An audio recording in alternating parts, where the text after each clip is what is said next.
pagi anak-anak, semoga kalian sehat dan bahagia selalu. Alhamdulillah kita berjumpa kembali di semester kedua ini, insya Allah masih bersama Ibu Marwa Salim. Ya, kita akan belajar tentang sejarah kebudayaan Islam dengan berbagai macam materi. Insya Allah satu semester ini masih bertemu dengan Ibu, bisa belajar bareng, kita bisa mencerna pelajaran dengan bersama-sama, insya Allah. Mudah-mudahan kalian paham, seperti semester sebelumnya, kalian juga sudah hebat-hebat semua. Nah, oleh karena itu, sebelum belajar, mari kita membaca doa terlebih dahulu. Ya, kita sama-sama ya. Bismillahirrahmanirrahim. Rabbi zidni ilma warzuqni fahma wa alhiqni bis salih. Oke, baik. Anak-anakku sekalian, di semester kedua ini kita pertama akan belajar tentang Khulafaur Rasyidin. Siapa yang sudah tahu Khulafaur Rasyidin? Nah, mereka adalah pengganti dari Rasulullah. Pemimpin yang dipercaya oleh Rasulullah. Ya, maksudnya sebelum-sebelumnya sahabat-sahabat ini adalah orang kepercayaan Rasulullah. Benar-benar terpercaya semuanya. Siapakah mereka? Yang pertama adalah Abu Bakar As-Siddiq. Yang kedua adalah Umar bin Khattab. Yang ketiga Utsman bin Affan. Dan yang terakhir adalah Ali bin Abi Thalib. Baik. Oke, anak-anak. Sebelum kita memulai belajar secara terperinci, maka Ibu akan menyampaikan, yaitu tujuan pembelajaran. Oke, yang pertama, tujuan pembelajaran dari sejarah kebudayaan Islam ini dalam materi Khulafaur Rasyidin. Yang pertama, peserta didik dapat menjelaskan pengertian dan makna Khulafaur Rasyidin dalam sejarah Islam. Oke, yang kedua, nanti kalian akan dapat mengidentifikasi, diharapkan ya, nama-nama Khulafaur Rasyidin beserta masa pemerintahan dan peran utama dari Khulafaur Rasyidin tersebut. Yang ketiga, kalian sangat diharapkan untuk dapat mendeskripsikan proses pemilihan masing-masing khalifah di antara Khulafaur Rasyidin ini sebagai bagian dari sistem musyawarah dalam Islam. Oke, yang keempat, wah banyak nih tujuan pembelajarannya.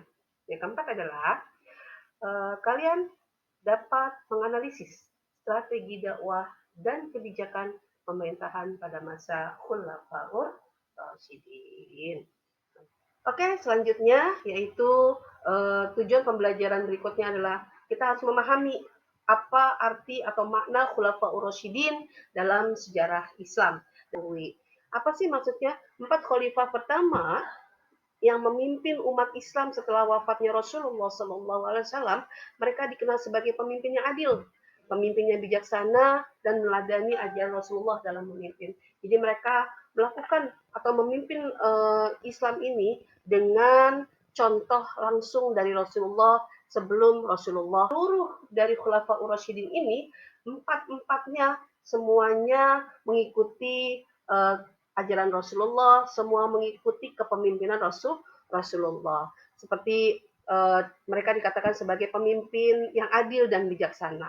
Ya, kenapa? Mereka memimpin dengan prinsip keadilan, mereka memimpin dengan kejujuran, mereka memimpin dengan tanggung jawab. Yang kedua, mereka dikatakan sebagai pemimpin yang melanjutkan perjuangan Nabi Muhammad SAW di sini. Mereka juga menyebarkan Islam, maksudnya ekspansi wilayah. Wilayah mana yang belum tersentuh dengan Islam, mereka lakukan. Kemudian juga mereka menjaga sekali kemurnian ajaran Islam. Jangan sampai tersentuh dengan hal-hal yang tidak atau keluar dari jalur Islam. Yang ketiga, mereka juga dikatakan sebagai pemimpin yang teladan dalam akhlak dan kepemimpinan. Maksudnya, gaya hidup mereka sederhana pada rakyat.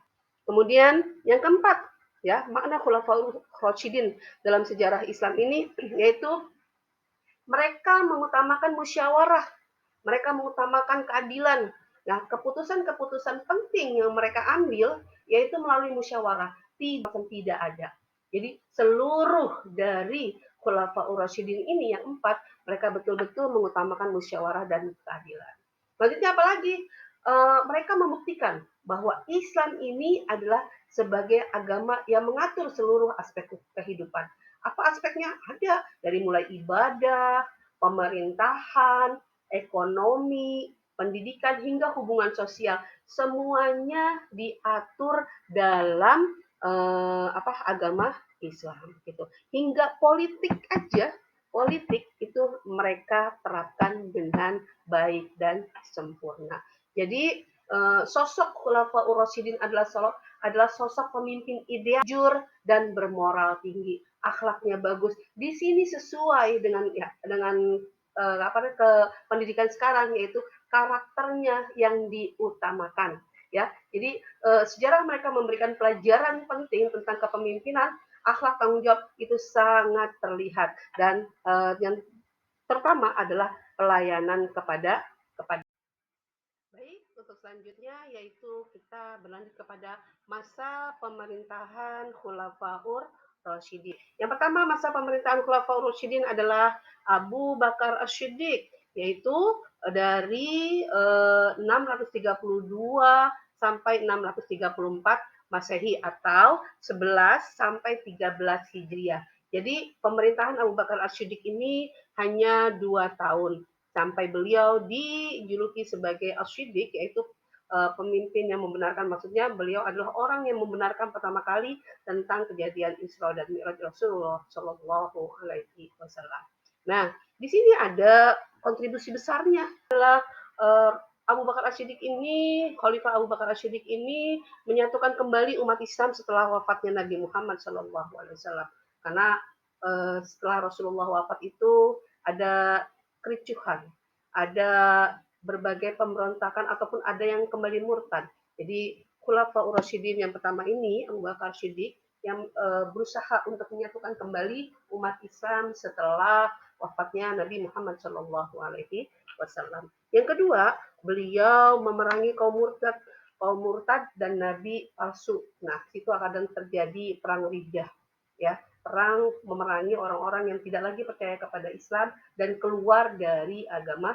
Kemudian Abu Bakar As-Siddiq juga berkontribusi dengan mengumpulkan mushaf Al-Quran agar tidak hilang, karena banyak penghafal Al-Quran yang gugur pada perang Riddah atau perang yang memerangi kaum murtad ini.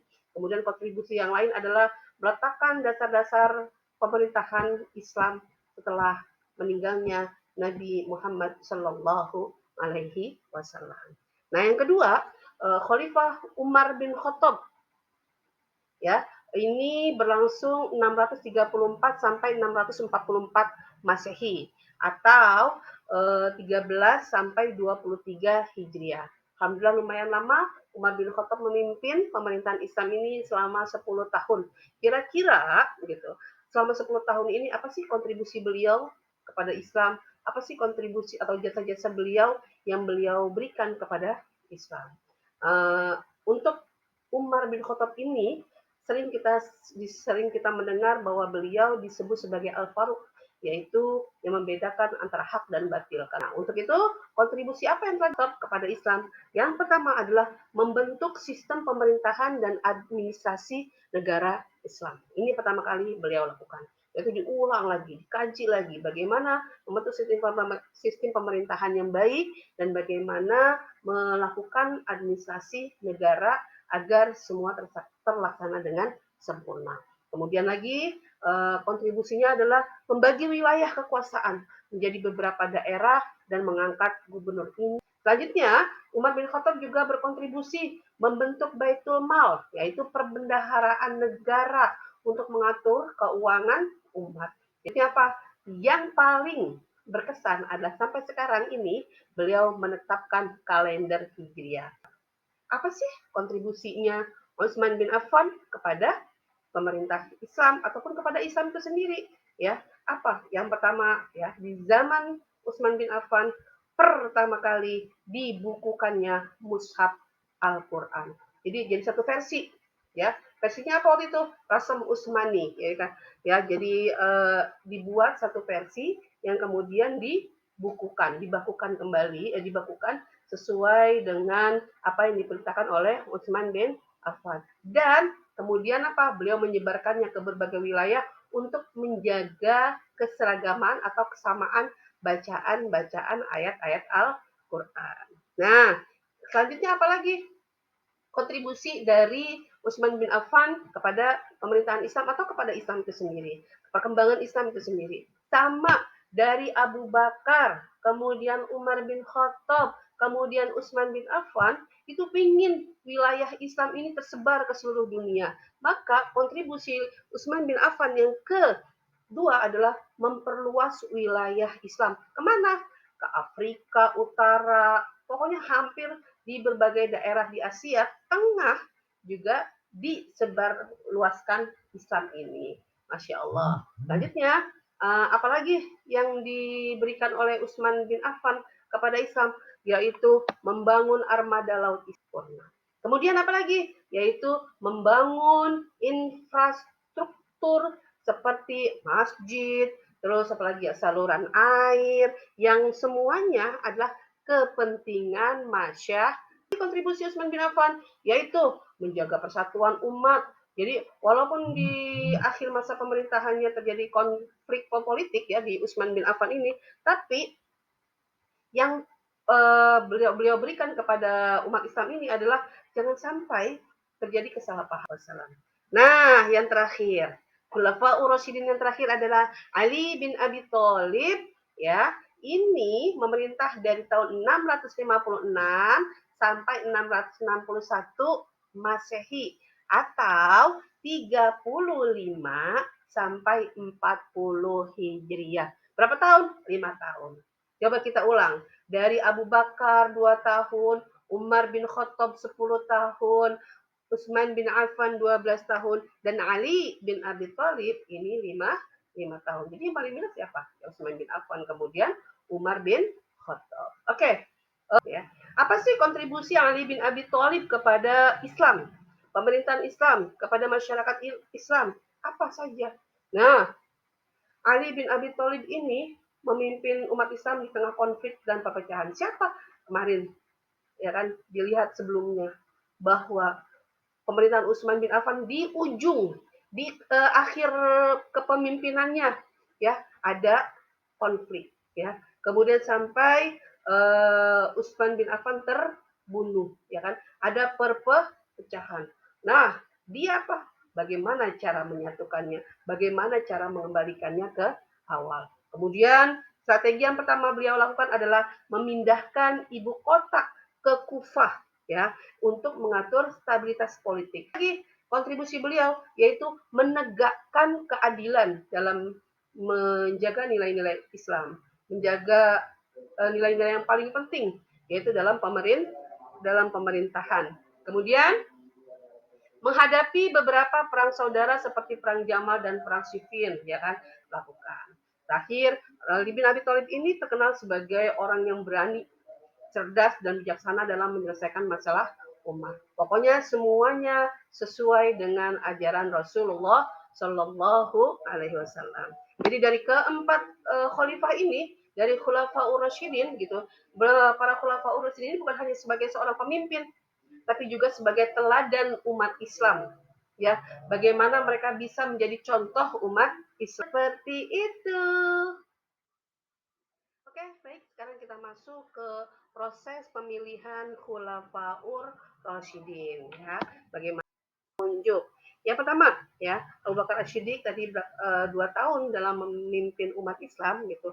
Latar belakang dari kepemimpinan ataupun terpilihnya beliau menjadi seorang Khulafaur Rasyid atau khalifah. Yang pertama adalah dipilih melalui musyawarah di Saqifah Bani Sa'idah. Jadi setelah Rasulullah wafat gitu, para sahabat bermusyawarah di Saqifah ataupun di yang disebut Saqifah Bani Sa'idah. Jadi tanpa menunjuk atau pengganti secara eksplisit, tetapi mereka melakukan musyawarah terlebih dahulu. Kemudian kaum Ansor ya dari kaum Ansor ini berkumpul di Saqifah Bani Sa'idah mengusulkan siapa? Saat itu mereka mengusulkan Sa'ad bin Ubadah sebagai pemimpin Islam gitu.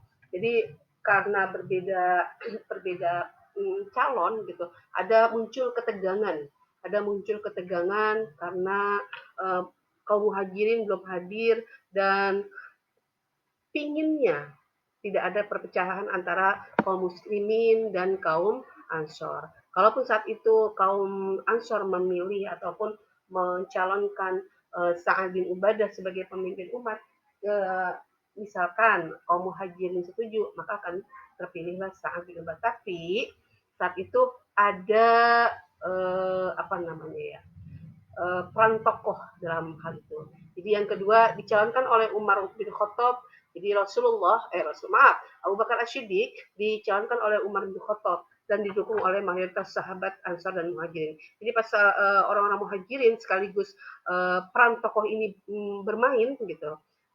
Umar bin Khattab ini memilih Abu Bakar As-Siddiq sebagai pemimpin, ya, maka langsunglah terpilih Abu Bakar As-Siddiq sebagai khalifah pertama pengganti Rasulullah. Langsung disetujui secara aklamasi oleh umat Islam dari kaum Ansor maupun kaum Muhajirin. Jadi Umar bin Khattab dan Abu Ubaidah yang peran tokoh bermain ini gitu, maksudnya mereka memainkan peran secara penting, mereka memainkan perannya secara baik sempurna karena melihat latar belakang kehidupan dari Umar bin Khattab yang selalu bersama Rasulullah, maka mereka meyakini bahwa yang pantas, yang bisa menggantikan atau bisa memimpin umat Islam ini adalah Abu Bakar As-Siddiq. Terus Abu Bakar menegaskan juga bahwa kepemimpinan ataupun imamah sebaiknya dari kaum Quraisy gitu, mengikuti jejaknya Rasulullah karena mereka terdepan, maksudnya terlebih dahulu memeluk agama Islam. Jadi Abu Bakar ini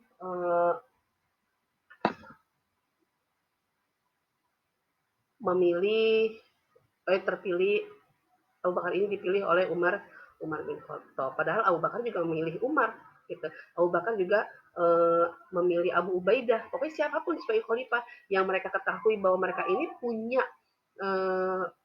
figur, punya apa namanya, jiwa kepemimpinan yang baik gitu. Jadi kepemimpinan yang hebat. Kita saling memilih. Akhirnya tadi sesuai dengan kesepakatan Abu Bakar As-Siddiq ya, tapi ada musyawarah juga. Abu Bakar As-Siddiq sebagai pemimpin. Justru kebalikannya kan tadi Abu Bakar milih Umar milih Abu Bakar. Tapi justru Umar membaiat Abu Bakar saat itu juga. Langsung semua sahabat setuju. Kenapa sih kok sampai Umar bin Khattab itu memilih Abu Bakar sebagai pengganti Rasulullah atau pemimpin umat Islam? Yaitu kalau dilihat dari sejarah, Abu Bakar ini adalah sahabat paling senior, sahabat paling terpercaya, sahabat paling dekat dengan Rasulullah Shallallahu Alaihi Wasallam. Terdekat ya. Lalu beliau ini selalu mendampingi Rasulullah hijrah, ya. Terus juga pernah Rasulullah sakit, ya, yang ditunjuk sebagai pengganti atau imam saat itu adalah Abu Bakar As-Siddiq. Dan yang mereka pahami, mereka ketahui selama pergaulan mereka bahwa Abu Bakar ini adalah orang yang sangat jujur, lembut, dan sangat mencintai umat Islam. Jadi tetap. Oke, baik, alhamdulillah. Sekarang kita masuk ke khalifah kedua, yaitu Umar bin Khattab dari Khulafaur Rasyidin. Bagaimana proses pemilihan atau penunjukan Umar bin Khattab ini ya. Sebenarnya menjelang wafatnya Abu Bakar, itu menjelang wafat Abu Bakar ini khawatir umat Islam terpecah tanpa seorang pemimpin. Jadi sebelum itu beliau bermusyawarah dengan para sahabat seperti Utsman bin Affan, Abdurrahman bin Auf, dan juga Ali bin Abi Thalib. Jadi apa nih yang mereka musyawarahkan?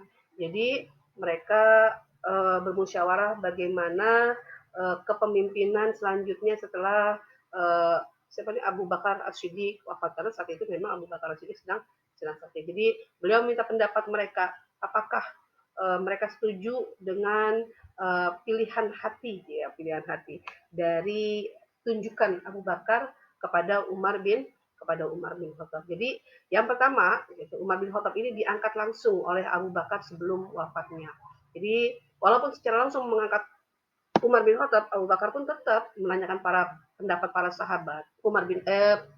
Peran tokoh Abu Bakar As-Siddiq sangat tinggi. Maka beliau memilih Umar bin Khattab sebagai pemimpin. Jadi Abu Bakar ini memerintahkan Utsman bin Affan menulis surat wasiat yang isinya menyebut Umar sebagai pengganti. Kemudian umat Islam menerima, terus karena uh, sudah sebagai wasiat dari Abu Bakar As-Siddiq. Meskipun masyarakat merasa ada kekhawatiran gitu, ada kekhawatiran ketegasan Umar bin Khattab ini akan mempengaruhi tidak dari kepemimpinan Khulafaur Rasyidin. Kemudian lanjutnya langsung deh, Umar bin Khattab ini dibaiat secara terbuka oleh kaum muslimin. Proses ini tetap berbasis musyawarah, ya, karena apa tadi? Berbasis musyawarah dan persetujuan umat. Jadi meskipun secara langsung Abu Bakar, tapi tetap meminta pendapat dari para sahabat. Apa sih alasannya kenapa Umar bin Khattab terpilih sebagai pemimpin atau khalifah dari Khulafaur Rasyidin? Kita tahu semua bahwa Umar bin Khattab ini adalah seorang yang sangat tegas, sangat adil, amanah. Beliau memiliki kemampuan administratif dan strategi perang yang sangat kuat. Terus juga beliau termasuk orang yang disegani, baik dari sahabat ataupun lawan. Oke, baik. Yang ketiga adalah Khulafaur Rasyidin Utsman bin Affan, khalifah ketiga. Bagaimana proses pemilihan dari Utsman bin Affan ini? Ya, di sini tertulis. Yang pertama adalah dipilih melalui tim syuro ataupun panitia musyawarah berjumlah 6 orang yang dibentuk oleh Umar sebelum wafat. Jadi, saat Umar terbunuh waktu sholat subuh oleh Abu Lu'lu'as, ya, seorang budak Persia, ia tidak menunjuk pengganti siapa pengganti setelah saya gitu, tidak. Tapi sebelum itu beliau sudah membentuk yang namanya Dewan Syuro, ya, terdiri dari 6 orang sahabat termuka. Siapa beliau atau siapa tim Dewan Syuro tersebut? Yang pertama adalah Ali bin Abi Thalib, yang kedua adalah Utsman bin Affan, yang ketiga Abdurrahman bin Auf, kemudian yang keempat Tolhah bin Ubaidillah, yang kelima adalah Zubair bin Awam, dan yang terakhir adalah Sa'ad bin Abi Waqqas. Jadi setelah Umar bin Khattab memilih atau membentuk Dewan Syuro yang terdiri dari 6 sahabat tadi, gitu, maka 6 sahabat ini bermusyawarah. Jadi Umar bin Khattab sebelum beliau meninggal, gitu, beliau menunjuk Abdurrahman bin Auf sebagai mediator ataupun juru musyawarah. Ada tuh setelah proses musyawarah intensif, mayoritas menunjuk Utsman. Siapa nih? Itu 6 orang ini menunjuk Utsman sebagai pengganti dari Umar bin Khattab. Tapi sebelum itu, ya, Abdurrahman bin Auf ini yang sudah ditunjuk sebagai juru musyawarah, beliau nanyain dulu, nanyain ke siapa? Nanyain kepada masyarakat Madinah, mau laki-laki ataupun perempuan, tua atau muda, gimana sih keputusan mereka? Apakah mereka setuju ataupun apakah mereka memilih siapa untuk menjadi pemimpin selanjutnya? Akhirnya setelah 3 hari ini Abdurrahman bin Auf berkeliling, terputuslah ataupun keputusan langsung bulat bahwa Utsman bin Affan adalah pengganti dari Umar bin Khattab. Itu. Kemudian Affan menjadi seorang pemimpin. Nih, beliau dikenal sebagai pemimpin yang dermawan dan tenang. Betul. Beliau ini orang yang lembut, toleran, dan sangat dermawan. Terus juga beliau salah satunya yang sangat istimewa adalah beliau dijuluki sebagai Zunnurain, yaitu apa? Menikahi 2 putri Rasulullah. Dan sudah jelas sekali kalau Utsman bin Affan ini tidak pernah yang namanya ambisius untuk menjadi seorang pemimpin. Oke, terakhir yaitu proses pemilihan Khulafaur Rasyidin, Khalifah Ali bin Abi Thalib. Di sini 1, 2, 3, 4, ada 4, yaitu yang pertama dipilih oleh umat Islam secara langsung setelah wafatnya Utsman bin Affan. Utsman bin Affan terbunuh, ya, oleh pemberontak. Umat Islam saat itu mengalami kekosongan kepemimpinan. Dari kekosongan tersebut, maka umat Islam setuju umat mendesak agar siapa? Agar Ali bin Abi Thalib ini sebagai pengganti bersedia menjadi khalifah gitu. Padahal situasi saat itu benar-benar sedang krisis sehingga dibutuhkan pemimpin yang disegani dan bijak. Ali sempat nolak untuk menjadi seorang pemimpin. Nah, kalau dilihat dari hal tersebut, kira-kira siapa lagi yang akan menjadi seorang pemimpin? Karena figur seorang pemimpin ada dalam jiwanya Ali bin Abi Thalib. Terus juga karena ada beberapa faktor lagi, yaitu apa? Sahabat banyak mendesak. Sahabat banyak yang mau bahwa Ali bin Abi Thalib inilah yang pantas untuk menjadi seorang khalifah gitu. Karena desakan, karena melihat kondisi gitu saat itu, maka Ali akhirnya menerima baiat umum di Masjid Nabawi. Ini menyatakan bahwa benar-benar kepemimpinan dari Khulafaur Rasyidin itu adalah kepemimpinan yang berdasarkan pemilihan demokrasi. Strategi dakwah Khulafaur Rasyidin ya. Mereka menggunakan strategi dakwah yang terencana sesuai dengan situasi dan kondisi apalagi kondisi sosial politik pada waktu itu. Yang pertama di sini adalah melanjutkan misi dakwah Nabi Muhammad SAW. Mereka juga melakukan strategi dengan bahwa izatul hasanah, maksudnya dengan nasihat-nasihat yang baik gitu. Jadi kalau misalnya contohnya kayak saat kepemimpinan Ali bin Abi Thalib, nah mereka ini berdebat dengan orang Khawarij dengan cara apa? Nah, ya dengan keilmuannya gitu. Jadi didebat tapi tidak dengan emosi. Nah, adem tapi berisi. Ya. Kebijakan pemerintahan pada masa Khulafaur Rasyidin. Di sini saya tulis ada 5. Yang pertama adalah kebijakan sosial. Ya, maksudnya Khulafaur Rasyidin ini memberikan perhatian besar terhadap kesejahteraan rakyat, terutama fakir miskin, anak yatim, dan juga janda. Juga Khulafaur Rasyidin ini salah satunya yaitu membentuk lembaga Baitul Mal, semacam Kementerian Keuangan untuk menyalurkan zakat dan harta negara gitu, seperti Umar bin Khattab ya, membentuk program jaminan sosial serta juga mendirikan pos makanan bagi rakyat yang kesulitan. Nah, yang kedua, kebijakan ekonomi. Ya, kebijakan ekonomi ini Khulafaur Rasyidin ini menerapkan sistem pajak, jizyah, kharaj secara adil. Jadi betul-betul ditekankan. Kemudian menertibkan pendapatan dan pengeluaran negara, menerapkan sistem check and balance. Setiap pejabat diawasi oleh utusan khalifah. Kemudian ada lagi mengangkat kodi ataupun hakim untuk menyelesaikan sengketa hukum. Ini 4, kebijakan keamanan dan pertahanan. Ini kepemimpinan Khulafaur Rasyidin membentuk pasukan militer profesional dan siap siaga. Lalu mengutus ulama, juga mengutus guru ke berbagai wilayah untuk mengajarkan Al-Quran dan hadis. Jadi wow, akhirnya untuk pertemuan kali ini selesai gitu. Kesimpulan yang bisa Ibu berikan yaitu masa Khulafaur Rasyidin ini adalah masa kejayaan awal Islam. Jadi strategi dakwah mereka memperluas pengaruh Islam secara damai dan terhormat. Terus juga kebijakan pemerintahan mereka itu merupakan contoh ya, contoh yang sangat ideal buat pemerintahan yang adil, amanah, dan berpihak pada rakyat. Jadi, setelah kita belajar ini, apa yang bisa kita pelajari dari para khulafaur rasyidin? Alhamdulillahirobbilalamin. Akhirnya selesai pertemuan kita pada hari ini. Pertemuan berikutnya insya Allah akan kita lebih bahas mendalam tentang khulafaur rasyidin ini. Semoga ilmu yang sudah kita pelajari bersama-sama ini bermanfaat, terutama keteladanan khulafaur rasyidin dalam kehidupan sehari-hari.